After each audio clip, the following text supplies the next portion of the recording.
Сайн байцгаана уу? Та бүхэнд орой минь хүргэе. За бидний уламжлал болгоом зохион байгуулдаг гадаад дахь Монгол хэлний багш нарт зориулсан мэргэжил арга зүйн цуврал сургалт 3-ын өнөөдөр 4 дахь сэдвийг нь дорж дэрэн багш ярина. За сэдв нь хүүхдийн хэл яриа харилцааны чадварыг үнэлэх нийтлэх аргачлал гэсэн сэдвээр сэтгэл хэлэлцүүлнэ. За ингээд багш өөрөө шеэрлээд ярина тийм ээ. За А шеэрлж болохоор байгаа юу те. болно. За баярлалаа. За бүгдээрэнд энэ өдрийн мэндийг хүргэе. За та Сайн байна уу? Өдөр орой мэндэ. за сайн байцгаана уу. За та хэд маань нөгөө номзын жагсаалт авсан бах те. Группт бас хуваалцсан байсан.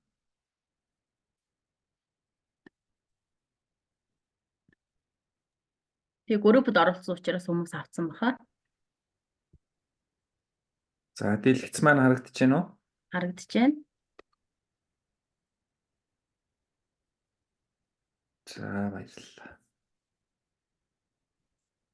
За тэгэхээр хэлүүлээ өнөөдөр болохоор хүүхдийн хэл яриа харилцааны чадварыг үнэлэх нийтлэг аргачлал гэсэн сэдвийн хүрээнд ярилцсан. За тэгэхээр хэлүүлээ энэ хичээлээ эхлэхийн өмнө нэг товчхон бас нэг сэтэлжүүлэх маягийн даалгавар хий. За энэ хуудас маань харагдаж байна уу?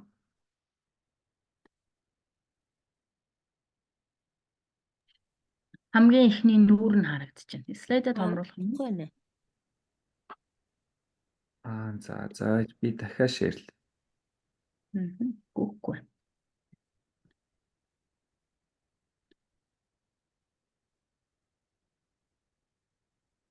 За одоо харагдаж байна уу? Одоо харагдаж Хараач. За бүгдээрээ энэ menti.com гээд за зарим нь гар утсан дээр орж болно, зарим нь өөрсдийнхөө компьютероос орж болно. За тэгээ menti.com гэж нэвтэрч ороод энэ кодыг бичээд оронгууд энэ асуултыг маань гараад ирнэ гэсэн үг. За тэгээ энэ асуултанд хэдүүлээ за яг өөрсдийнхөө хүрээнд тий багшлах хүрээнд хүүхдийн хэл яриа харилцааны чадварыг юу яаж үнэлж байгаа вэ гэдгээ нэг товчхон бичээд явъя тий. Тэгээ энэ дээр шууд хариулт маань гараад ирэх учраас хэдүүлээ бас багш нар маань ер нь хэрхэн яаж үнэлдэг талаар харилцсан туршлага солилцсон.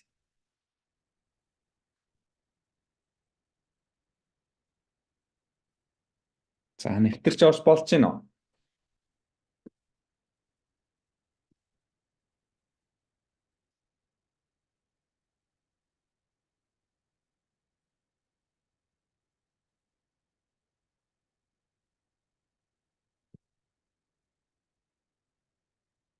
Болж байна.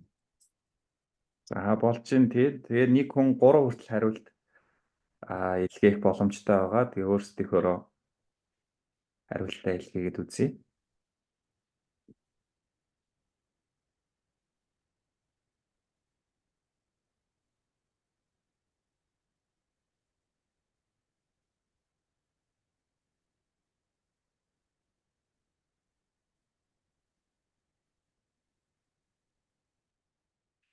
За энэ дээр өөрсдийнхөө хүрээнд яг хүүхдийн ер нь монгол хэлний төвшинг ер нь ямар байдлаар яаж үнэлдэг вэ гэсэн асуулт байна. Тэгэхээр энэ дээр зөв буруу гэсэн бол хариулт байхгүй. Өөрсдийнхөө хүрээнд л хариулаа явцгаач.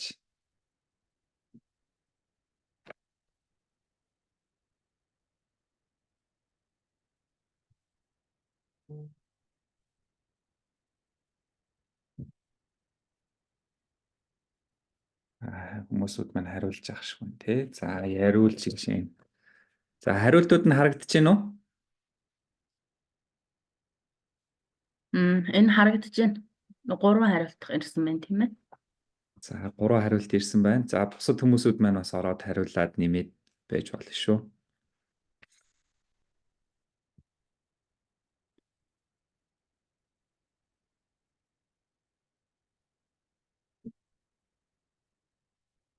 За хэр ойлгож байгаагаар нь гэсэн байна.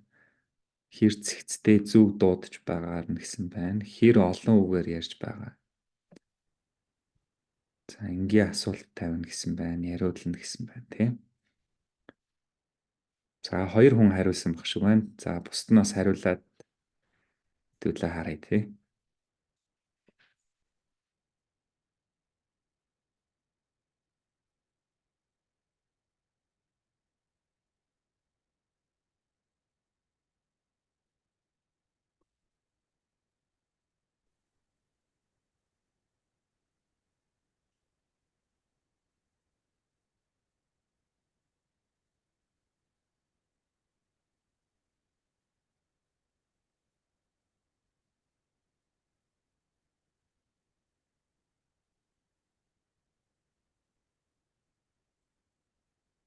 Одоо нэг дөрвөн хүн хариулсан юм шиг байна.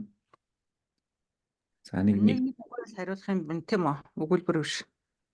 нэг үгээр эсвэл тэр өөрийнхөө аргачлалаа шууд нэрийг бичиж болно. За зүгээр нэг үгд биччихлээ. Тийм болно.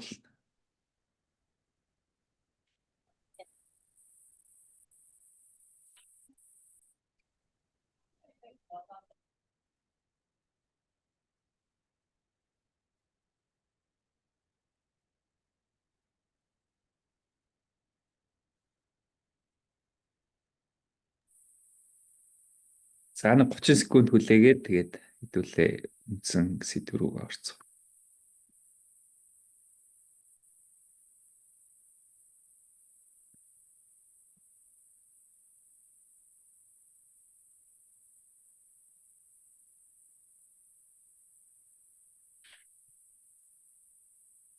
За одоо нэлийн нэмэгдэж байна тий.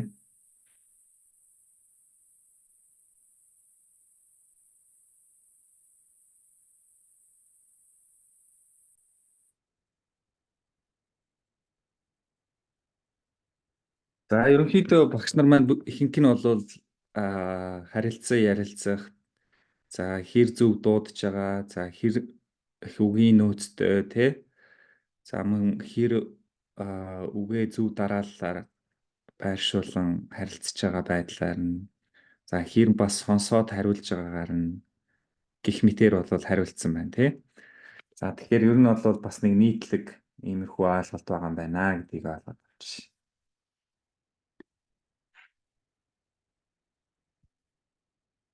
За энэ нээлттэй байгаа учраас нэмээд ээж болно шүү. За би үндсэн хичээлийнхаа аюуг ширлэлж.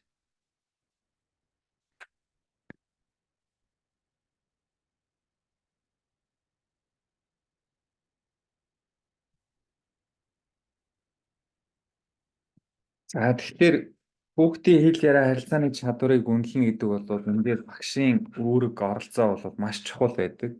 За бид нар хэдий юу гэдгийг эмч ч юм уу тий одоо тодорхой бас одоо хэл ярианы хөгжил талаас бүр нарийн клиник онцлогоо хийхгүй ч гэсэн тухайн хүүхдэд ер нь ямар асуудал байгаа, ямар бэрхшээл туллаад байгаа гэдгийг бол бас өөрсдийнхөө төвшөнд нэг илрүүлэх, асуудлыг нь тодорхойлох бол чадвартай байх шаардлагатай байдаг гэсэн. За тэгэхээр өнөөдрийн сэдвийн хүрээнд энэ талаар ер нь ерөнхий тойм ойлголт авах. За мөн бас түгээмэл хэрэглэгддэг аргачлалуудтай бас танилцсан жишээ баримттай. За мөн хамгийн сүүлд би одоо яг өөрийнхөө судалгааны төвшний хүрээнд хүүхдийн хэл яриа харилцааны чадварыг ер нь яаж үнэлсэн тэр туршлагаа хуваалцсанаа. За тэгэхээр яагаад гэдэг дээр бол хүн болгон сая хариулсан байна тий. За тэгэхээр хүүхдийн хэл яриа харилцааны чадварыг үнэлэхэд бол дөрвөн үндсэн үндслэл байна гэж үздэг. За нэгдүгээрт нь бол тухайн хүүхдэд хэл яриа харилцааны чадвар ер нь ямар төвшөнд явж байгаа юм тий. За мөн ямар ахицтай явж байгаа гэдгийг хянахад бол маш чухал гэсэн үнэлгээ. За хоёрдугаарт нь бол тэдний хүүхдүүдийн чадвар агц тохирсон сургалтын арга зүйг боловсруулах. За энийг бас сайжруулахад бол маш чухал үүрэгтэй байдаг гэсэн. За дараа нь сургалтын арга зүй хэрэглэх түүний давуу болон сул талыг үнэлэхэд өөрөөр хэлбэл таны заагаад байгаа арга үр дүнтэй байгаа мó, үр дүнгүй байгаа мó гэдгийг бас илрүүлж гаргаж өгөхөд энэ үнэлгээний аргачлал маань маш чухал байдаг. За хамгийн сүүлд бол эцэг их асран хамгаалагч багш нарыг мэдээлэлээр хангах тий. За багш өөр хоорондоо бас тэр хамтарч ажиллах. За эцэг ихтэй бас хамтарч ажиллахад бол энэ үнэлгээний за бодит мэдээлэл маань бол маш чухал үүрэгтэй гэсэн. За та хэдэд ер нь одоо юу гэдэг бага насны хүүхдэд за сургуулийн насны хүүхд манай хүүхд ер нь энэ төвшөнд яваад байна гэх мэт маягаар эцэг ихтэй за мөн багш нар өөр хоорондоо ер нь хэр туршлага солилцдог бай.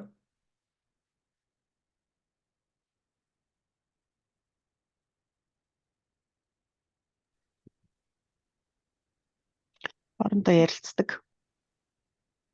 За багш нар хоорондоо ярилцдаг юм байна тий. За эцэг ихтэй хэр хамтран ажилладаг бай. Танаа хүүхд ер нь яг ийм төвшөнд явсан байх шүү. Тэр нэг ийм аргаар ингээд үнэлээд үзсэн чинь нэг иймэрхүү байх шиг байна гэх мэтэр. Хичээл орц болгоныхоо дараа эцэг эхчүүдтэй хүүхд бүрийнхэн талаар ярьдаг. За танаа хүүхд ийм байсан, тийм байсан. За бичих дээр ингэж явсан, энэ дээр ингэж анхаарах хэрэгтэй гэдгийг хичээлийн дараа бол байнга эцэг эхчүүдэд анхааруулах маягаар бас урам өгөх маягаар байнга хэлдэг байна. За та хэдэд ер нь яг гартаа барьдаг нэг өөрсдийн тийм үнэлгээний аргачлал ч юм уу тий. За тэрийгээ бас ахицаа хянаад явдаг тийм бичгэн байдлаар ер нь буулгасан зүйл бий юу? Бараг байхгүй. Муу юм байгаа хүнд үзүүлэхэд явахын ичмээс гэх юм уу да. За муу юм өөрөө өөрсдийнхөө төвшөнд бол байгаа ах тий. Тий. За. За тэгвэл хэдүүлээ нэг өнөөдөр бас нэг ер нь бас нэг бодиттой нэг үнэлгээний аргачлалтай болох энэ талаар нэг зэгцтэй ойлголттой болох хичээцгээе тий. За. За хэл яриа харилцааны чадварыг үнэлэхэд хамгийн нэгдүгürt бол хэл яриа харилцааны хэрэгцээ гэдэг ойлголтын талаар ярьдаг. За тэгэхээр хэл яриа харилцааны хэрэгцээ гэдэг бол бид нар бас өнгөрсөн хичээлүүд дээр ч гэсэн үзсэн тий. Ер нь бол хэвчлэн бага наснд нь илүү тодорхойлох боломжтой. За мөн хэдий чиний тухайн хүүхдэд хэл ярианы асуудал одоо эрт илэрж гин тий. Төдий чиний тэрийг бол үр дүнтэйгээр дэмжих боломж нь бол асар их байж идэгаа гэсэн үг. За тэгэхээр энэ хэрэгцээний дунд бол юу ордог вэ гэхлээр за мэдээж тухайн хүүхдийн одоо анхаарал сонсох чадварт бол маш нөлөөтэй. Илэрхийлэх, ойлгох чадварт маш нөлөөтэй. За мөн авайны нийлэмж үүсгэх, бүтээх чадварт бас маш нөлөөтэй. За цаашлаад нийгмийн харилцаа, ой тогтоолт тий. За сэтгэл хөдлөл, мэдрэмж, за мөн суралцах үйлүүд болох унших, бичих, ярих гэсэн энэ зүйлүүдэд бол хэрэгцээ маань илэрч гардгаа гэсэн. За тэгэхээр энэ дээр та хэд бас ялгаад салгаад ойлгуул их зүгээр шүү. За энэ дээр би хэл яриа харилцаа гэж монголоор хэлээд байгаа боловч англи хэл дээр энэ маань speech language communication гэж гурван зүйлийг яриад байгаа гэсэн үг. За тэгэхээр speech гэдэг маань бол бидний амнаас одоо гарч байгаа тэр авай, дуудлага тэр ярианы урсгал, дуу хоолойг бол их хвчлэн хэлдэг гэсэн үг. За монгол хэл дээр заримдаа ялангуяа хэлхүү гэж нэрлэх, за мөн яриа гэж нэрлэх маягаар бол явж идэг. За language буюу бидний за хэлээд байгаа хэл тийм ээ. За энэ маань болохоор одоо ярихаас ахуулаад ойлгох, унших, бичих, за мөн дохио зангаагаар тэр илэрч байгаа бүхий л одоо хэлбэрийг бол авч үзнэ гэсэн. За харилцаа гэдэг зүйл маань бол илүү тухайн одоо хэлээ ашиглаад янз бүрийн нөхцөл одоо байдалд тий хэрхэн яаж ашиглаж болох юм, тэрийг ашиглаад хүмүүсүүдтэй яаж харилцаж болох юм гэдэг зүйл маань орж ирдэг гэсэн. За тэгэхээр энийг бол одоо монгол хэлний багш нар маань бол бас маш сайн ялгаж салгаж ойлгох хэрэгтэй. За тэгэхээр энэ асуудал маань бол олон улсад бол нэлээд бас анхаарлын төвж явдаг асуудал. Яагаад тэгэхээр бид нар бас өнгөрсөн хичээлдээ ч гэсэн үзчихсэн тий. Тухайн хүүхдийн хэл ярианы болон харилцааны одоо энэ хөгжил маань сул баах юм бол цаашдын одоо сурлага, нийгэмшмийн хөгжил, за мөн боловсрал тэгээд том болоод одоо ажил эрхлэх тэр нөхцөл байдалд бол маш чухал одоо таамаглах хүчин зүйл нь болдгоо гэх. За тэгэхээр тухайн улсын хүн амд бол нийт хүүхдийн нэг 5-7% нь ямар нэг байдлаар хэл яриа харилцааны дутуу хөгжил хэрэгцээ өндөр байх талтай байдгаа гэсэн ийм судалгаа байдаг олон улсад. За энэ асуудлыг бол бага сургуулийн түвшинд нэг 2.3%, за дунд сургуулийн түвшинд дөнгөж нэг 0.7%-ийн л илрүүлж байгаа гэсэн ийм асуумж судалгаа бол байдаг. За манай улсад бол одоогоор бас яг ийм судалгаа бол хийгээгүй ч гэсэн манай дээр бас бол яг нэг тодорхой нэг хүн амын түвшинд бол бас нэлээд эрчимтэй илэрч явах юм бол хандлагатай гэсэн үг. За тэгэхээр хэл яриа харилцааны чадвар дотроо тэгвэл яг юу гүнлэх юм бэ гэдэг асуудал бол орж ирнэ. За энэ дээр бололны 3 зүйлийг бол ярьдаг. За өөрөөр хэлбэл бидний сая өмнө дурдсан зүйлсийг багцлаад 3 үндсэн хэсэгт бол хуваадаг. За нэгдүгээрт нь бол хэлбэр буюу тухайн одоо юу гэдэг үгийн дараалал, үгийн бүтэц тэр авиа ямар төвшөндөө байна вэ тий? Авианы нийлэмж тэр үүсэх чадвар эдгээр нь ямар төвшөнд байна вэ гэдэг талаас нь. За хоёрдугаарт агуулга тал буюу үгийн утга тал орж ирдэг. Өөрөөр хэлбэл тухайн үгийг утгыг хүүхд ойлгож байгаа мó ойлгохгүй байгаа мó. За тэр байдал маань орж ирнэ. За энийг дараа нь хэрэглэх чадвар буюу одоо харилцан ярианы төвшөнд янз бүрийн төвшөндтэй яаж хэрэглээд байгаа. За мөн энийг ашиглаад хизээ яриул болох юм, хизээ яриул болохгүй юм. Тэр хим хэмжээгээ ер нь өөрөө өөртөө яаж тогтоосон юм. За энэ гурав маань нийлжиж тухайн хүүхдийн хэл яриа харилцааны чадвар маань бол үнэлэгдэх боломжтой гэж болоод үздэг. За тэгэхээр бид нар өмнө нь яагаад тэр нөгөө хэлний төвшин одоо тэр нөгөө тогтолцоо бүрдүүлбэр гэсэн хэсгийг ярьсан бэ гэд авч үзсэн бэ гэхээр энэ 3 хэсэгт маань бас хуваагддаг гэсэн үг. За тэгэхээр хэлбэр талд маань болоо тэр өгүүлбэр зүй, үг зүй, авиалбар зүй маань болол орно гэсэн үг. За агуулга тал маань бол илүү тэр утга зүй талдаа, хэрэглээ тал маань өгүүлэмж талдаа гэсэн. За тэгэхээр бид нар бол энэ дээр хүүхд дээр хаана харж болох вэ гэхээр няраа хүүхд дээр харж болох нь, бага насны хүүхд дээр харж болох нь, за мөн сургуулийн насны хүүхд дээр бол гарч үнэлэх бүрэн боломжтой авах нэ гэсэн. За үнэлгээний аргачлалын хувьд бол за нэлээд олон үнэлгээний аргачлал байдаг. За энэ дотроо бол албан болон албан бус. За зарим тохиолдолд энийг шууд ба шууд бус гэж нэрлэдэг. За та хэд бол сая илүү нэг юм албан бус маягийн аргачлалуудыг бол хэлж чинь тий. Өөрөөр хэлбэл юу гэдгийг харилцан ярилцах, ажиглах, за нэг иймэрхүү байгаа даа гэсэн нэг юм өөрсдийнхөө одоо туршлагын үүднээс хүүхдээ үнэлэх тий. За энэ аргачлалууд маань бол илүү албан бус аргачлалууд бол орох нэ. За гэхдээ энээс давсан бас олон үнэлгээний аргачлалууд хэлбэрүүд бол байна. За эхнийх нь бол стандартчилсан сорил гэж юм байдаг. За өөрөөр хэлбэл хүүхдийн няраа үеэс ахуулаад бага наснд, сургуулийн наснд хүүхэд ийм төвшөнд байна. Ийм насандаа ийм сэтгүүдэд тохирсон хэл яриа харилцааны чадвартай байна гэсэн тэр зүйлсийг бол нормын тогтоогоод стандартчилж өгсөн ийм тестүүд байдаг. За одоогоор Монгол улсад яг Монгол хүүхдэд тохирсон ийм стандарт тестүүд бол одоогоор яг боловсруулагдаагүй байна. За тийм учраас би та хэдэд бол бас яг энийг гэж санал болгох нь бол нэлийн төвөгтэй. За гэхдээ англи хэл дээр бол маш олон ийм стандарт сорилууд бол байдаг. За жишээ нь хүүхдийн эрт үеийн харилцааны хөгжил, хэл ярианы хөгжлийг үнэлэх CDI гэдэг аргачлал байна. За энэ аргачлалыг бол одоо би докторийн ажилдаа яг Монгол хүүхдүүдээр нутагшуулах чиглэлээр бол ажиллаж байгаа. За тэгэхээр эх жил магадгүй энэний эхний хувилбар маань бол баг гарчих болоо гэж найдаж байна. За хоёр дахь нь бол яг хүүхдийн хэл ярианы хөгжлийн бас үнэлгээ гэж ийм LDS гэдэг ийм аргачлал байдаг. За энийг бол бас маш нэлээд түгээмэл бол ашигладаг. За дараа нь хэлний нэг л элементийг одоо үнэлэх тестүүд байдаг. Өөрөөр хэлбэл үгийн сангийн тодорхой түвшинд үнэлэх. За эсвэл одоо юу гэдгийг дүрмийг нь үнэлэх. За эсвэл одоо өгүүлбэр бүтээх ойлгох чадамжийг нь шалгах ч гэдэг юм. За эсвэл одоо хүүрнэх тэр чадамжийг үнэлэх гэх мэтэр бол тодорхой нэг хэлний элементийг үнэлэх юм бас тестүүд бол байна.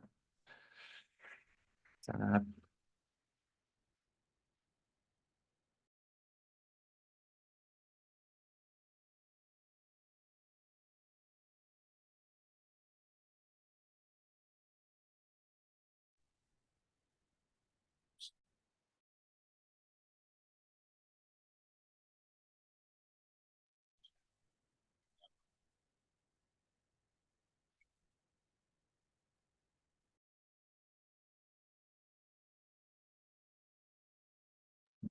За дараагийнх нь болохоор мэдээж үйл ажиллагааны ажиглалт ярилцлага маягаар бол явдаг. За энэ дээр одоо арга эртээ нь ярилцах, хүүхдийн нөхцөл байдал ямар төвшөнд байгаа гэх мэтээр тодруулах, лавлах ийм ярилцлагын аргууд бол явна. За мөн багш нар өөр хоорондоо бас хүүхдээ нөхцөл байдлыг үнэлээд тэрэн дээрээ ярилцлагууд бол болох боломжтой гэсэн.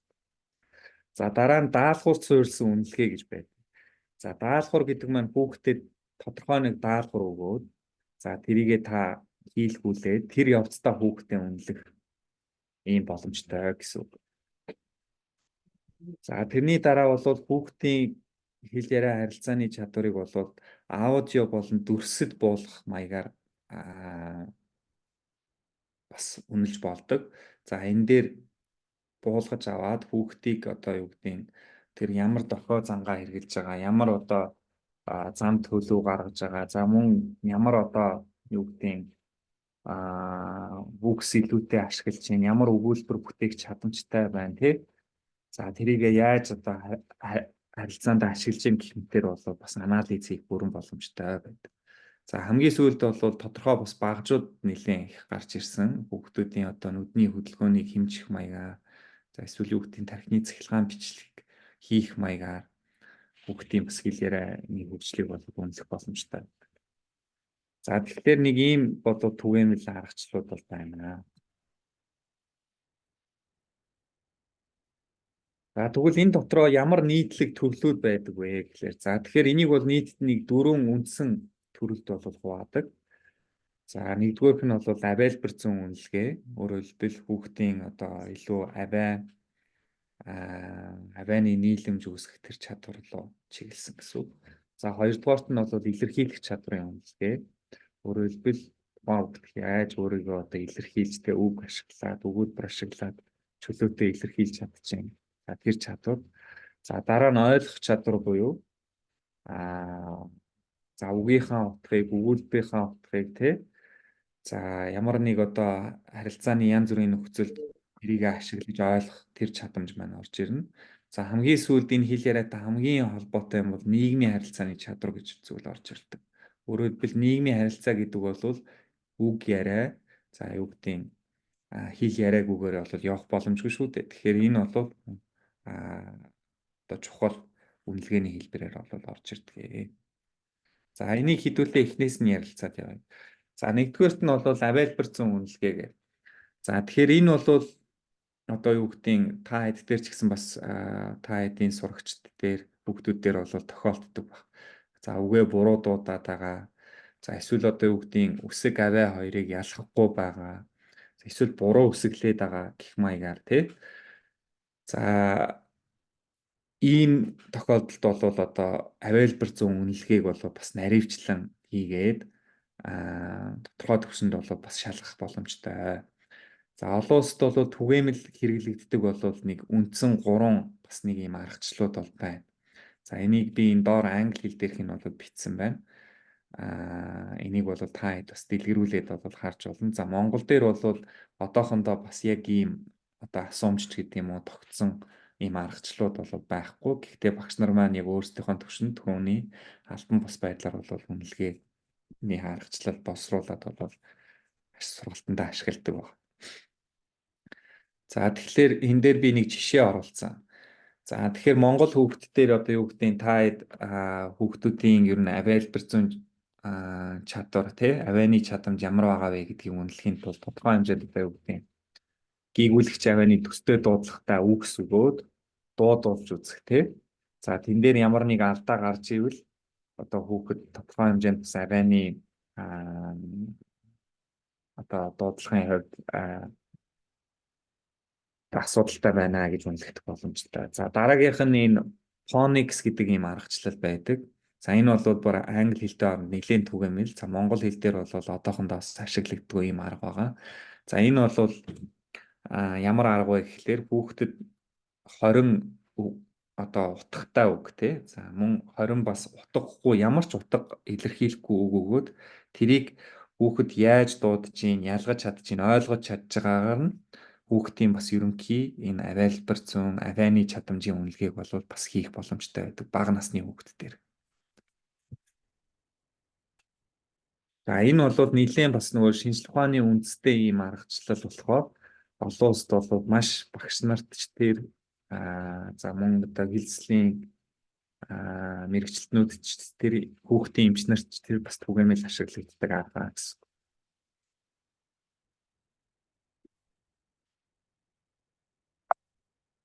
За хоёр дахь нь болохоор илэрхийлэх чадварын үнэлгээ гэдэг гэж байгаа. За илэрхийлэх чадварын үнэлгээ болохоор за мөн ямар тохиолдолд энэ чадварыг үнэлэх вэ гэхлээр за хүүхд хэрэгцээтэй үгийн нөөц багатай тохиолдолд за эсвэл өгүүлбэр бүтээх чадамж сул.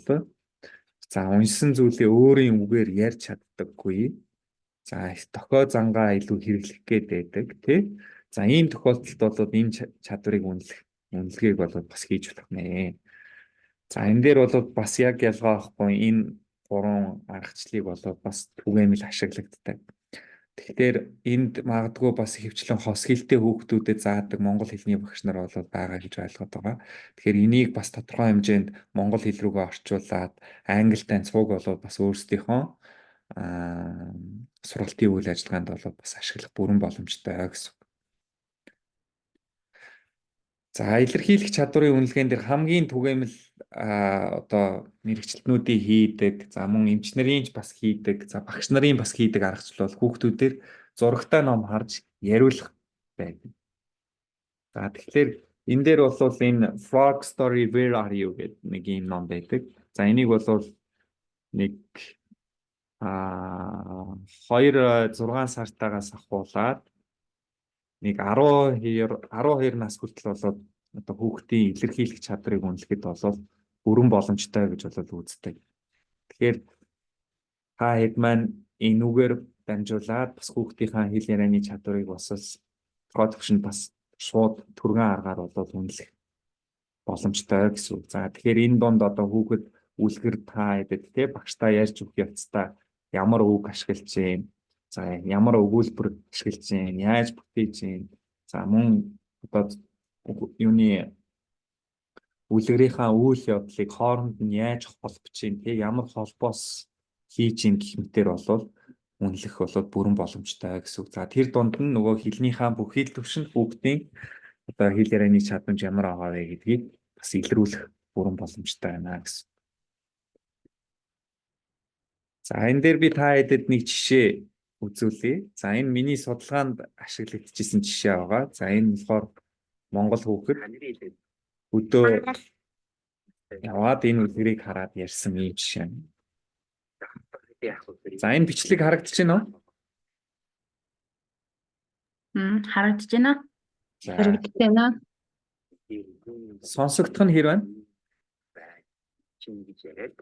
Сонсогдож байна.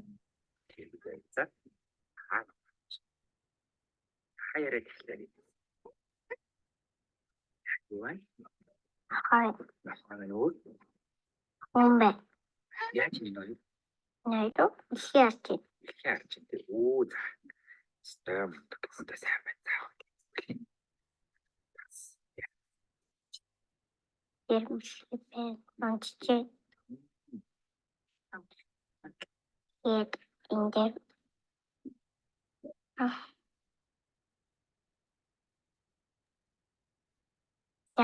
шилнүүд хараад байна. Шилнүүд рүү хараад байх тийм. Яа шилнүүд рүү хараад байгаа юм бол хоёлаа дараагийн утсад харъя. Уу баця. Энэ малгай өмсч. Тийм биш үү? Иш. Анш. Алгаа хичиж. Эцэн яаж? Эдэн үү? Эдэн. Эдэн. Дөрөв. За гих мэтэр одоо юу гэдгийг тодорхой нэг юм үлгэр яриулах даалгавар өгөөд хүүхдийнхаа төвшинг бас л түргэн үнэлэх боломжтой гэсэн үг. Илэрхийлэх тал дээр нь тий. За тэгэхээр та хэд одоо хичээл юу н орж байгаа юу? Эх 7 хоног гэдэг шүү дээ. Орох уу? Орж байгаа. Тэгэл орно. За тэгэхээр би нэг даалгавар өгье тий. Би 2-7 хоногт нэг удаа уулзж байгаа. Тэгэхээр нэг даалгавар өгье. За та хэд магадгүй Европт байгаа хүмүүсүүд энэ номыг худалдаж авч болно. Нэг 4-6 доллар хавцаа болоод байдаг шиг санаж байна. Худалдаж аваад шуудангаар аваад за тэгээ хүүхд сургалтандаа ашиглаад хүүхд юу нь яагаад байна гэдгийг нэг ажигласан тэмдэглэл хөтөлж ирээ төхөө эрх хичээл дээр. За энэ номоор дамжуулаад гэсэн. За эсвэл би та хэдэд бүр боломжгүй болоод PDF-ээр нь шеэрлээд та хэд iPad дээр үзүүлээд хүүхд ер нь хэр ярьж ийн гэх маягаар хэлээд тэгээд ажиглалтуудаа бичиж ирээ. За энэ бол багш нарын төвшөнд бол хийх боломжтой байна. За тэгэхээр энэ дээр та хэд хэдий монгол хэл зааж байгаа ч гэсэн бас нөгөө хос хэлтэй хүүхдүүд зааж байгаа тохиолдолд одоо англи үг хэлчихгүй ч гэдэг юм уу эсвэл одоо англи үг айгүй хольж яриад байна гэх мэтээр санаа зовж иж магадгүй тэр болгоныг ажиглаж бичиж ирнэ гэсэн үг багшийн зүгээс. Тэгэхээр юу ажиглагдаж чинь тэр болгоныг бол багш болгон өөрсдийнхөө өрөөнд хичээлийнхаа явцад ашиглаад бичиж ирэх нэ гэсэн үг. За тэгэхээр энэ даалгавар ойлгомжтой юу? Ойлгомжтой. За би хичээлийн дараа энэ номны файлыг та хэд рүү шеэрлэе те. За дараагийн чадвар болохоор ойлгох чадрын үнэлгээ байгаа. За тэгэхээр зарим хүүхдүүд дээр юу гэдгийг илэрхийлэх чадварууд нь маш сайн байгаад зарим тохиолдолд ойлгох чадвар бол бас дутууд өлмөг байх тал бол бас байдаг. Өөрөөр хэлбэл юу гэдгийг багш нэг мэлэнгүүд хэлсэн ярьсныг хагас дутуу ойлгоод байх, эсвэл удаан ойлгоцтой байх, байнга давтаж асуугаад байх. Эсвэл одоо хүний асуултад ганц хоёр үгээр хариулаад байх тийм. За ийм тохиолдолд бол ойлгох чадвар маань хүүхдэд бас асуудал болж ийнэ гэж болоод бас тандаж мэдэж болох нэ гэсэн. За энэ дээр мөн бас түгээмэл хэрэглэгддэг үнэлгээний аргачлалуудыг бол бас бичсэн байна. За ойлгох чадварын үнэлгээн дээр бол за хүүхдүүд дээр бол за бас түгээмэл би энэ дээр жишээ ярьж байгаа шүү. За эхнийх нь бол энэ зураг ашиглаад за хүүхдэд бас сонсгоод жишээлбэл юу гэдгийг хүүхдэд твэрж байгаа ээжийг ол гэж жишээлбэл сонсуулаад тухайн хүүхд олох маягаар за ийм даалгавар хийлгэж болох нь. За эсвэл одоо янз бүрийн одоо юу гэдгийг сэтгэлийн хөдлөл те мэдрэмжийг илэрхийлсэн юм картууд байдаг, зурган картууд. За тэрэн дээр одоо юу болоод байгаа те юуг мэдрээд байгаа, ямар үйл хөдлөлтөй байгаа зэргээр ойлголтыг нь асууж тодруулах маягаар бол хүүхдийн ойлгох чадварыг бол бас үнэлэх боломжтой байдаг. За дараа нь энэ түрүүний би хэлсэн CDI гээд хүүхдийн үгийн сангийн одоо нөөцийг хөгжлийг бол бас үнэлдэг ийм асуумжийн арга бол байдаг. За энийг бол ялангуяа 4 хүртэлх насны хүүхдүүдээр бол ашиглаж болно. Эцэг эхчүүдээс нь асуугаад танаа хүүхд ер нь энэ эдгээр үгсийг ашигладгүй юу гэх маягаар тодруулаад эцэг эхээс нь асуумж бол авч ашигладаг ийм аргачлал бол байна. За энэ бол ойлгох чадварын үнэлгээ бол байх нэ. За та хэд ийм зурган карт ер нь хэр ашигладаг вэ?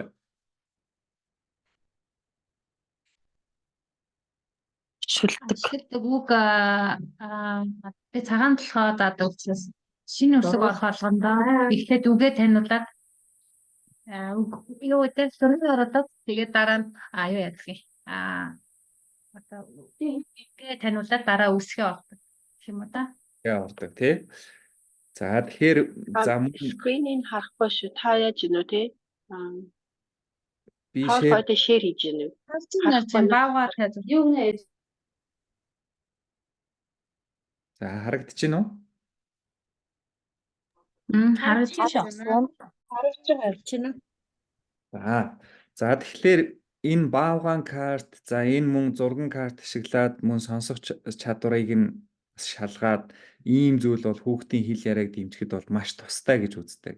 Тэгэхээр багш нар маань ч гэсэн эдрийг бол бас сургалтын үйл ажиллагаанд ашиглуул их үр дүнтэй байдаг. За тэгэхээр би энэ баавгаан картыг би та хэдэд бас өгье бүтнээр нь. Тэгэхээр та хэд энийг бас ашиглаад ялангуяа нэг 2-оос бас 9 хүртэл 10 хүртэл насны хүүхдтэр бол бас ашиглах боломжтой гэсэн үг. Ойлгох чадвар дээр нь, илэрхийлэх чадвар дээр нь. Тэ? За тийм маягаар бол дэлгэрүүлж ярилцах маягаар ажлууд бас илүү үр дүнтэй байдгаа гэсэн. За тэгэхээр энэ нь бол ойлгох чадвар маань тий. За хамгийн сүүлд бол нийгмийн харилцааны чадвар байгаа. За тэгэхээр нийгмийн харилцааны чадвар дээр за бусад хүүхдтэй нийгэмшиж чадахгүй байх тий. За аль болох ганцаараа байхыг илүүд үзэх. За эсвэл бодол санаагаа тэр болгон хүнд хэлэхгүй байх. За нүдэн харилцаа сул байх. За мөн яг бас ялгаа авахгүй хүний асуултанд ганц хоёр үгээр хариулаад байх тохиолдол бол нийгмийн харилцааны чадвараас сул байна гэж бол үздэг. За тэгэхээр энэ дээр бол юу гэдгийг тодорхой хэмжээнд одоо тухайн хүүхдэд аутизмын хэн үеийн одоо шинж тэмдэг илэрч гинөө тий. За эсвэл одоо нийгмийн харилцаанд айгүй юу оролцоход бас нэлээд бэрхшээл хүндрэл тулгарч гинүү гэдгийг бол багш бас илрүүлэх бас боломжтой байдгаа гэсэн үг. Тэгэхээр эхний төвшөнд эдгээрийг бол багш тандах маягаар бол бас ашиглаж болох нэ. За энэ дээр хүүхдтэй одоо харилцаа холбоо тогтоох тий. За эсвэл одоо юу гэдгийг та хэд дээр ингээд нийгмийн харилцааны чадвар сул байгаа хүүхдүүд бас нэлээд олон байгаа. За тийм тохиолдолд бас энийг ямар байдлаар үнэлж болох вэ? Ямар байдлаар хүүхдтэй шууд бас харилцаа холбоо тогтоож болох вэ? Гэдэг ийм юу бол байдаг, аргачлалууд бол байдаг. За тэрний нээлттэй хэдүүлээ бас нэг видео хэлбэрээр товчхон үзье. I have the motors communicate with you. So those are some of my suggestions. Here are some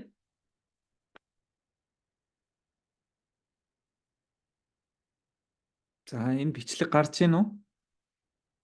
гарч шүү. гарч. За тэгэхээр хүүхэд нийгмийн харилцаа тогтооход хүүхэдтэй хамгийн ойр зүйл бол хүүхдийн сонирхлоор нь дамжуулан эхэлж харилцаа үүсгэх гэдэг бол маш чухал байдаг. Тухайн хүүхэд жишээлбэл ялангуяа хүүхэд болгон маш тоглоомуудад мэдрэг байдаг тий. Өөр өөрхөн чиглэлээр сонирхдаг. Тэгэхээр тэр тоглоомоор нь дамжуулж эхний төвшөнд одоо харилцаа тогтоох, харилцааны ямар хэлбэртэй байгааг нь бол багш тандаж мэдэх бүрэн боломжтой байдгаа гэсэн. За тэгэхээр энэ дээр бол энэ бол хилцсэн юм чинь. and I'll wait to see if the child Ялангуяа нийгмийн харилцаас сул байгаа хүүхдүүд дээр одоо эцэг их асрах хамгаалалт red яаж харилцаа тогтоох вэ талаар эцгийг бол зааж өгч байгаа. pop pop and За энэ би яг хүүхдтэй ажиллаж байгааг нь харуулсан. and that gives us a lot of opportunities for communication. Like this. We put the ball in its mouth. Yeah, let's do it. Ready? Push. Can you try? Push. Good job. Push. Wanna pop? Set.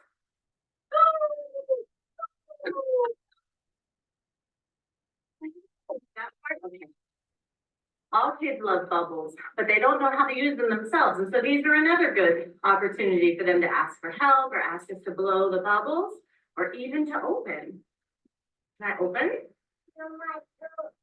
Open, we'll blow up. Okay, here we go. Blow it. Blow up. You can get kids to request big bubbles or little bubbles. We can blow the За гэх мэтээр энэ дээр бол харилцааны чадварыг илүү бас дэмжихийн тулд тухайн хүүхдийн сонирхлоор нь дамжуулж илүү бас харилцааны чадварыг нь бол хөгжүүлэх боломжтой гэсэн үг. Нийгмийн харилцааны чадвар тий. Тэгэхээр ялангуяа багш нарт бас түгээмэл тулгардаг асуудал бол тухайн хүүхдийн сонирхол юу тий, ямар тэр даваа талтай байна гэдгийг мэдэхгүйгээр өөрсдийнхөө имийг тулгах гад байвал тэр хүүхдийн дээр нийгмийн харилцаа тогтоох бас чадвар бас суул байх талтай боломжтой бас байгаад байдсан шүү. Тэгэхээр энэ аргачлалыг болоод бас ашиглах нь илүү үр дүнтэй гэж бол зөвлөдөг.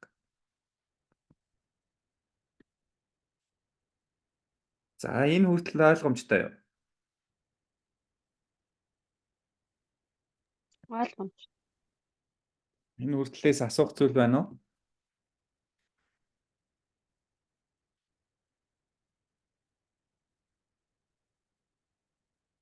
За асуух зүйл байхгүй бол дараагийн хэсэг рүүгээ оръё. За дараагийн хэсэг болохоор за миний хувьд болохоор өөрөө бол судлаач, гэхдээ одоо практик дээр бол ажилладаг.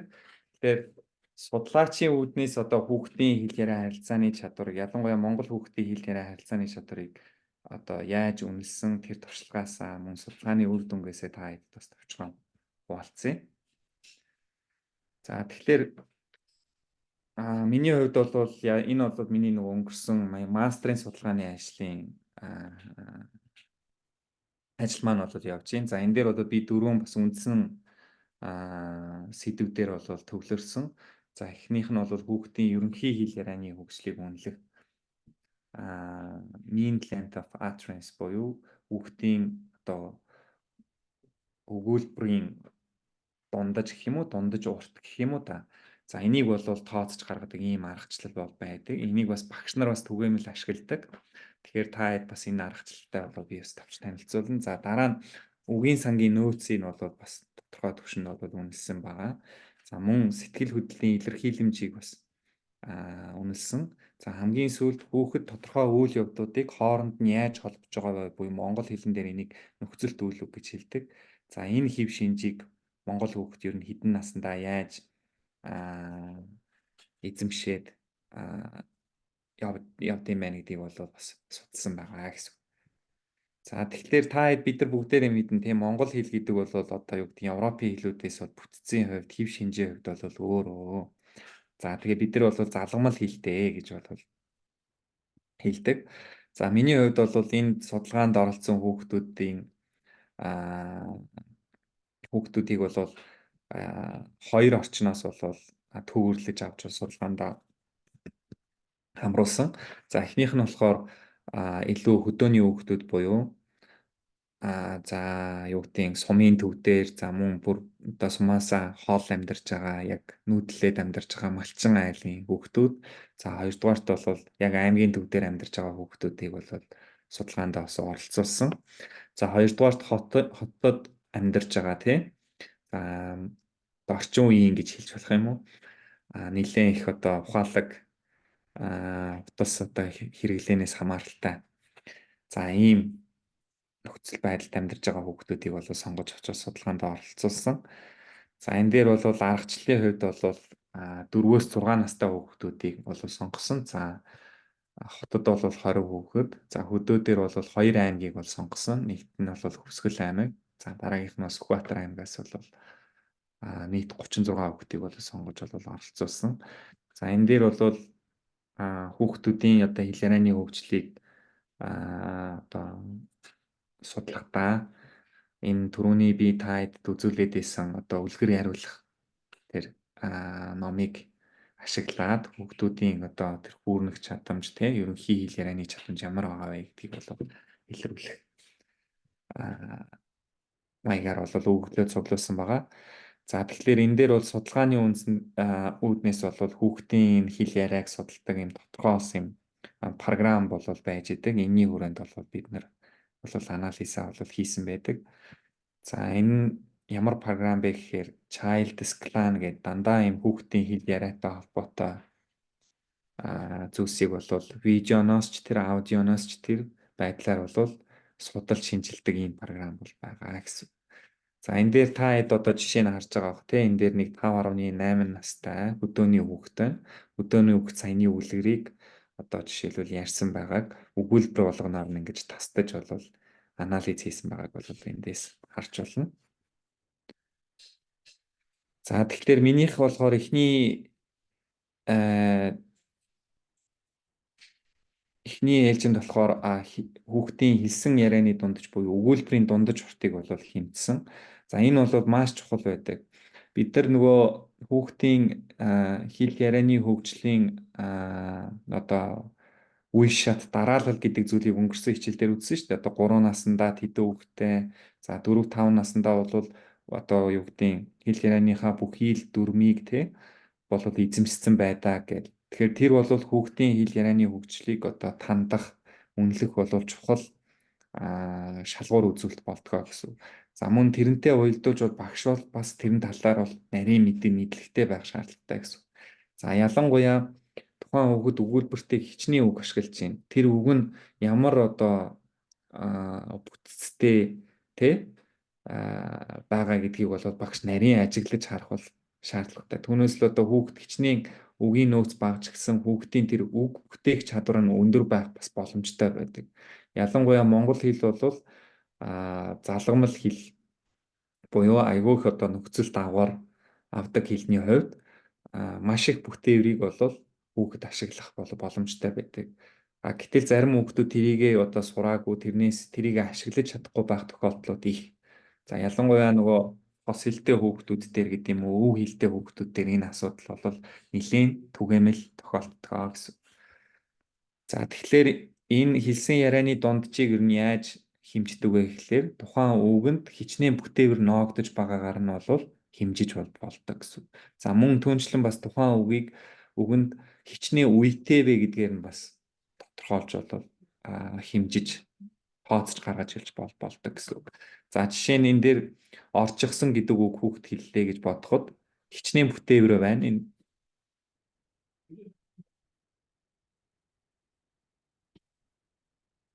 за хэдэн бүтээвэр байна гэж хэлэх үү энэ дээр? 3. За ямар 3 бүтээвэр үү? Орчихсон. Үгийн язгуур нь ор, тэгээд чихсон одоо нөхцлүүд нь гэх юм уу? Тэгэхээр 2 бүтээвэр юм уу эсвэл 2 бүтээвэр язгуур. За үгийн язгуур бүтээвэр болох болов?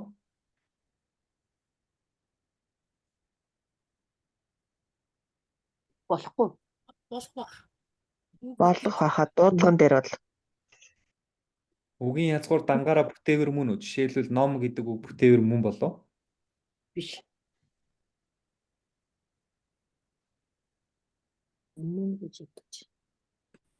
үг бүтээх гэдэг утгаараа л одоо номлох. За англи хэл дээр бол morpheme гэж хэлээд байгаа. Өөрөө бүтээвэр гэдэг бол язгуур маань өөрөө бүтээвэр бас болж идэг гэсэн үг. Тэгэхээр үгийн үндэс язгуур гэдэг бол өөрөө бүтээврийн нэг хэлбэр байна шүү дээ. Тэрэн дээр дагвар нөхцөл орчиж байгаа учраас тэр үгийг бүрдүүлж байгаа бүхий л хэсэг маань бүтээвэр болно гэж үзнэ.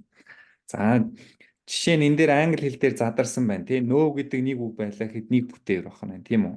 За the puppy is cute гэд хэлэнгүүт бүгдээрээ нэг бүтээвэр болоод 4 бүтээвэр болж байна тийм үү. 4 morpheme байна гэж хэлнэ шүү дээ. За жишээлбэл I want cookies гэж хэллээ гэхэд энэ дээр бас 4 бүтээвэр байна. Уул нь бол 3 үг байгаад байгааз. Тэгтэл cookie гэдгийн олон тооны s гэж залгачингууд энэ маань нэг бүтээврээр нэмэгдчихэж байна тийм. За гэх мэтээр монгол хэлэн дээр энэ бас яг ялгаа авахгүй ийм маягаар задарна. Тэгэхээр хүүхэд тэр үгийг дангаар нь хэлэхээс гадна тэр үгийн бүтээврүүдийг хэр ашиглаж чадчихээн, хэр идэвхтэй ашиглаж чадж байгаагаар хүүхдийн хэл ярианы хөгжил бол бас тодорхойлогддог гэсэн. Тэрийг бол ялангуяа монгол хэлний багш нар маань маш нарийн ажиглаж харах хэрэгтэй гэсэн. Хүүхэд бол ихэвчлэн ялангуяа ийм залгамал хэлтэй хэлний онцлогтой хүүхдүүд бол бүтээврүүд дээр их алдаад байдгаа гэж үздэг. За тэгэхээр энийг бол тодорхой хэмжээнд бас ийм хүүхдийн одоо юу гэдгийг бүтээвэр ашиглах тэр чадамж нь үгэндээ ноогдох тэр харьцаа нь ямар байх вэ гэдгийг тогтоож өгсөн бас ийм харьцаа байдаг. Тэгэхээр 4 нас хүртэл бол нэг ийм үгийн дундаж урт нь 4 орчим байх юм бол бас хэвийн түвшинд байна гэж үздэг. За 4-өөс доошлоод ирэх юм бол хүүхдэд ямарваа нэг хэл ярианы хөгжлийн одоо асуудал тулгарч байна гэж үзэх боломжтой. За насны хувьд хүүхдийн хэл ярианы хөгжлийг бол тийм ч сайн тодорхойлдоггүй хүчин зүйл гэж үздэг. Өөрөөр хэлбэл хүүхэд бүрийн хөгжлийн хэмнэл нь өөр өөр тий хүүхэд болгоныг бол адилтгах бол бас нэг талдаа төвөгтэй байх нь байна гэсэн. Тэгэхээр энэ дээр тэр хүүхэд бүрийн одоо тэр хөгжлийн онцлог тэр хувь хүний одоо хүүхдийн тий тэр хувь хүний хэл ярианы хөгжлийн онцлогийг бол бас онцгой анхаарах нэ гэсэн. За тийм учраас энэ яг энэ хэл ярианы энэ өгүүлбэр бүтээх чадамж тэр үг бүтээх чадамжийн энэ байдлыг харах юм бол энэ наснаасаа илүү хүүхдийн хэл ярианы хөгжлийг тодорхойлох харьцангуй доктортой үзүүлэлт юм а гэж бол шинжлэх ухаанд бол үздэг.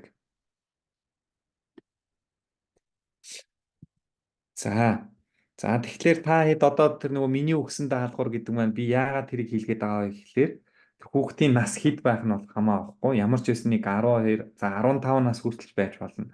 Хүүхдүүдээр тэр зүгээр зурагтай ном харуулж яриулаад ямар төвшөнд үгээ ашиглаж ярьж гин яаж өгүүлбэр бүтээж чадчихээн тий за мөн үйл явдлаа холбож чадчихээн тэр болгон дээрх одоо хэлний төвшин бүр дээр нь хүүхдийн хэл ярианы хөгжлийг бол дүн шинжилгээ хийж бол харах боломжтой байх нэ гэсэн үг. За энэ дээр бол монгол хэлний онцлог бол би байна гэж түрүүн хэлжлээ. Тэгвэл ямар онцлог байдаг вэ гэхлээр за та хэд Өнөр Баян багшийн монгол хэлний номыг их ашигладаг бах тий? Ашигладаг уу? Гээ ашиглаж байсан ер нь бол. За монгол хэлний орчин цагийн монгол хэл 1 2 гэдэг ном байдаг шүү дээ. Тэгэхээр ер нь бол монгол хэлний багш хүн бол би бол тэр номыг бол бас нэлээд баг гарын алга болгоод ширээний ном болгоод бол байж ах хэрэгтэй гэж боддог. За би ч гэсэн одоо судлаачийн хувьд бол байнга л ер нь бол хаардаг л да. За тэгэхээр тэн дээр юу гэж заасан байдг вэ гэхээр монгол хэлний язгуур бүтээрээс хойш нэг үгийн бүтцэд ер нь бол 10 орчим тий залгуур бүтээвэр орох боломжтой гэж бол үздэг. За тэгэхээр энэ бол англи хэлнээс одоо юу гэдгийг үг бүтээх чадамжаараа бол нэлээд одоо чадамж өндөртэй гэсэн үг ахна шүү дээ тий англи хэл бол ийм олон залгуур бүтээврүүд бол ашигладаггүй. За тэгээ энэ нь бол дунджаар нэг үгэнд бол 4-өөс 5 залгуур бүтээвэр бол нэг үгийн бүтцэд бол тохиолдгоо гэдгийг бол тооцож гаргасан байт юм билээ. За энэ бол бидний одоо монгол хэлний онцлог багхгүй. Тэгэхээр монгол хэл зааж байгаа хүн энийг одоо маш сайн тухайн хүүхдэд ойлгуулах, тухайн хүүхдийн хэл ярианаас бас ажиглах тий тэрэнд нь тааруулж бас заавал илүү үр дүнтэй гэж бол үздэг. За тэгэхээр энэ дээр бол би жишээ нь анализ хийсэн байна л да. За энэ хүүхдийн нэг өгүүлбэрийг тастаж аваад үзэж чинь тий. Уул нь бол нэг 7 хүүхдээ өгүүлбэр хэлээд идэг. Гэтэл тэрний цаана 15 одоо бүтээвэр явж гинэ гэж бол үзэх боломжтой байгаа тийм тий. Тэгэхээр яг тэр нэг өгүүлбэр хилчлээ. За нэг үг хилчлээ. Тэрний цаана юу болоод байна гэдгийг бол багш бол маш соргог бол харж явах хэрэгтэй байна тий. За энийг бол хүүхдийн одоо тэр хилсэн одоо тэр ярианы дундаж урт гэж бол хэлээд байна гэсэн үг. За тэгэхээр энэ өгүүлбэрийн дундаж урт бол хүүхдийн хэл ярианы хөгжилд хэдий чинээ урт байна, төдий чинээ бол хүүхдийн хэл ярианы хөгжлийг сайн доктортой байна гэж бол үздэг. За тэгэхээр би та хэдээс асуулт асууя. Хүүхэд юу гэдгийг зүгээр нэг 2 3 үг холбоож яриад байвал одоо юу гэдгийг тэр хүүхдийн өгүүлбэр бүтээх чадамжийг сайн байна гэж үзэх үү, сул байна гэж үзэх үү?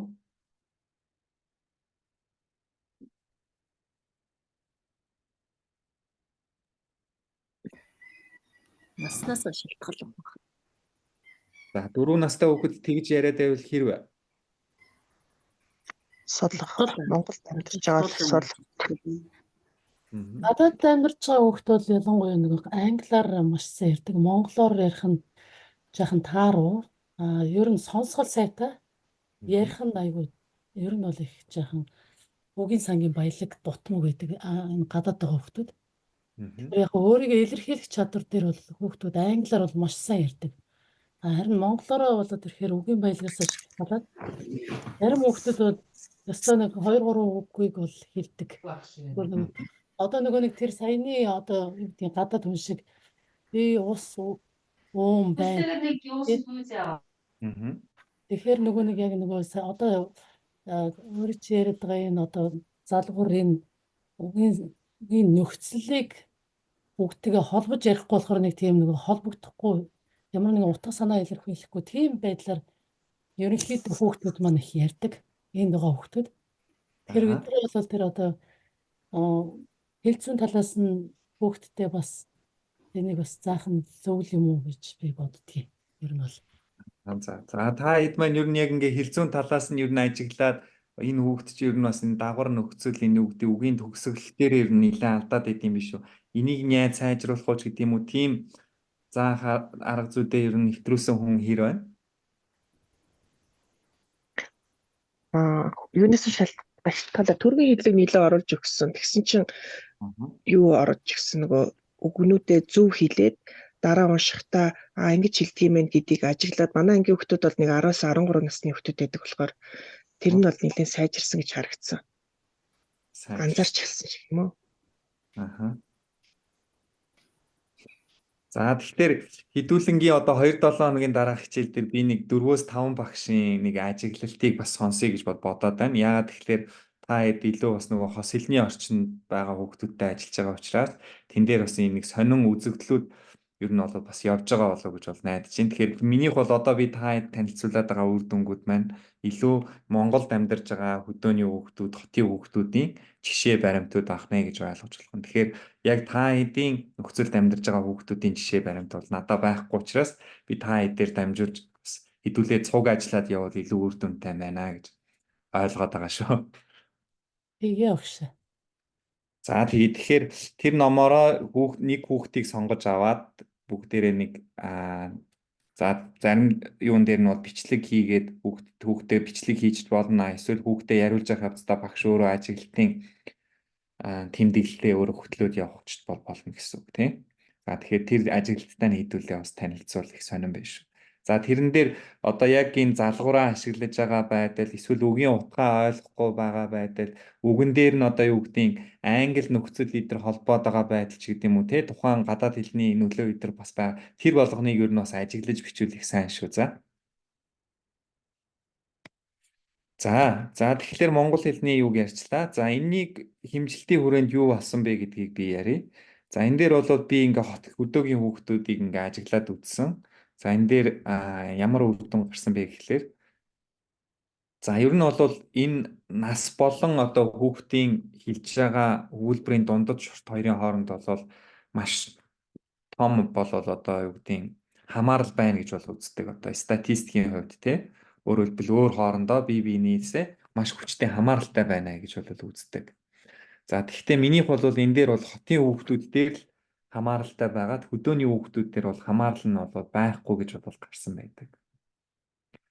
За тэгэхээр энэ дээр би ялгааг нь юу гэж бол тайлбарлаж байгаа гэхлээр хөдөөний хүүхдүүд юу гэдгийг хотын хүүхдүүдтэй адилхан одоо юу гэдгийг айгүй сайн одоо сургууль цэцэрлэг эдэрт ингээл айгүй стандарттай юм юмд ингээл яваад байхгүй тий нэлээд ийм чөлөөтэй 50 орчинд бол өсч торнож байгаа хөгжиж байгаа хүүхдүүд хотын хүүхдүүд бол одоо юу гэдэг нэлээд хязгаарлагдмал орчинд тий за одоо юу гэдэг дэлгэцтэй нэлээд найзалж нөхөрлөж чинь за ээж аав нь одоо гол төлөв ажил төрөлдөө яваад за дандаа одоо юу гэдэг гэртээ эмээтэйгээ ч юм уу өвөөтэйгээ үлддэг эсвэл ганцаараа зарим тохиолдолд үлддэг ийм хүүхдүүд бол их байдаг. За энээс үүдээд хэл яриа нь бол нэг юм доктортой удаан маягаар бол хөгжих хандлага байгаа бол хөдөө бол эсэргээрээ нэлээд ийм чөлөөтэй маягаар бас насандаа нэг баригдахгүйгээр юм хөгжих ийм үйл явц онцлог бол ажиглагдсан.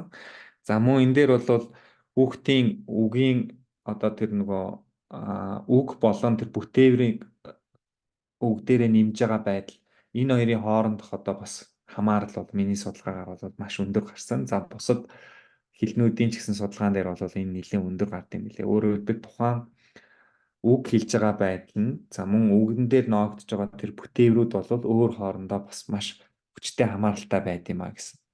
За энийг бол би одоо юу гэдэг хос хэлтэй хүүхдүүд дээр бол ямарыг бол судалж үзээг болохоор бас сайн хэлж бол мэдэхгүй байна. Тэгэхээр та хэд бол багш нар бас энийг ажиглаж харж байгаа маань хараа сурчих юм бол бас хүүхдүүдтэй ажиллахад илүү бас үр дүнтэй гэж ойлгож байна. За дараагийн нэг зүйл маань бол монгол хэлний нөхцөлд үйл үгийг бол хэмжсэн байгаа. За тэгэхээр энэ хүүхдийн ашиглаж байгаа тэр одоо хилцүүн гэдэг юм уу те тэр дүрмийн бүтэц бүрийг бол би нь бол багш яг ялгаа авахгүй ингээд заагаал явдаг шүү дээ. Одоо манай та тэр нөгөө хин уран чимэг багш тий нөгөө миний нөгөө талд зааж байгаа багш шиг уран чимэг гэдэг тий. Тийм уран чимэг багш. Тийм. Тэгэхээр уран чимэг багш бол одоо бүр яг нарийн монгол хэлний багш тий. Тэгээд эндээсээ бол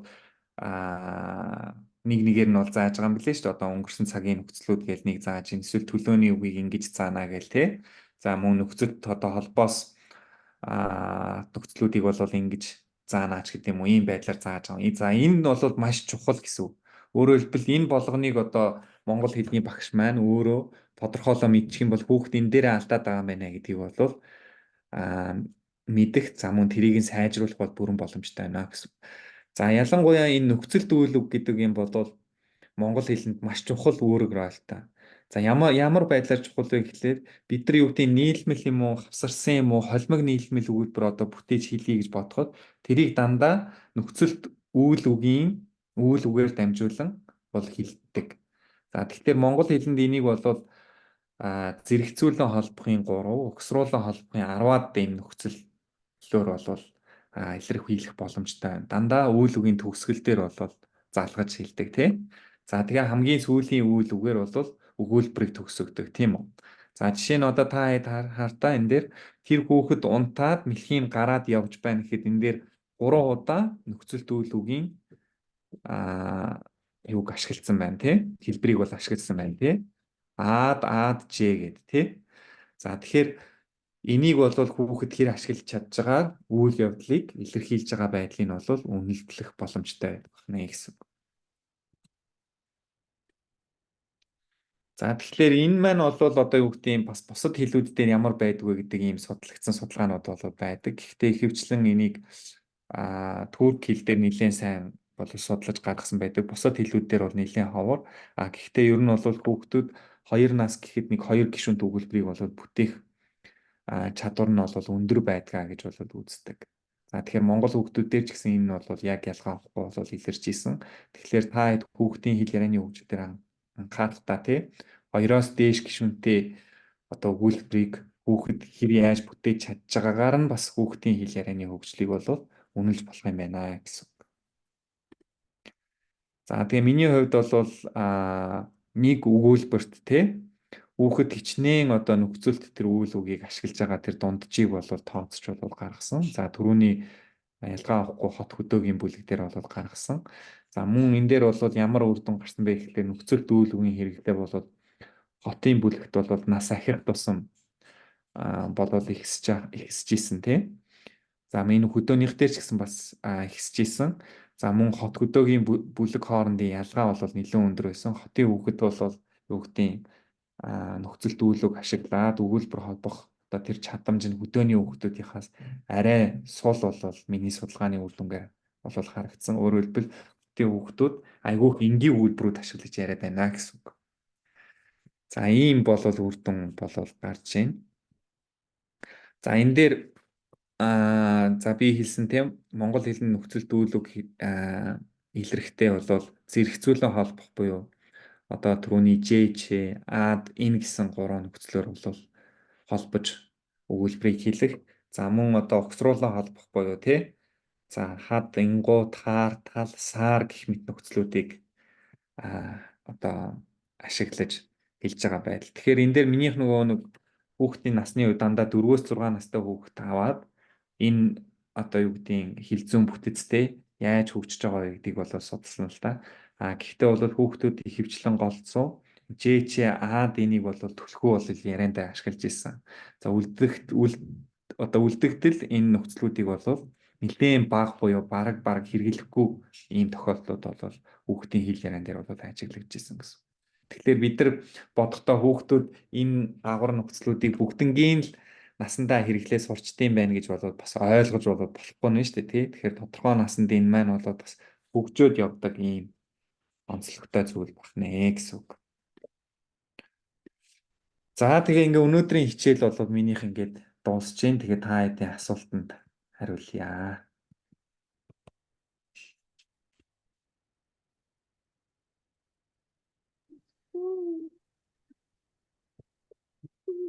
За дорж тэрэн багшид баярлалаа.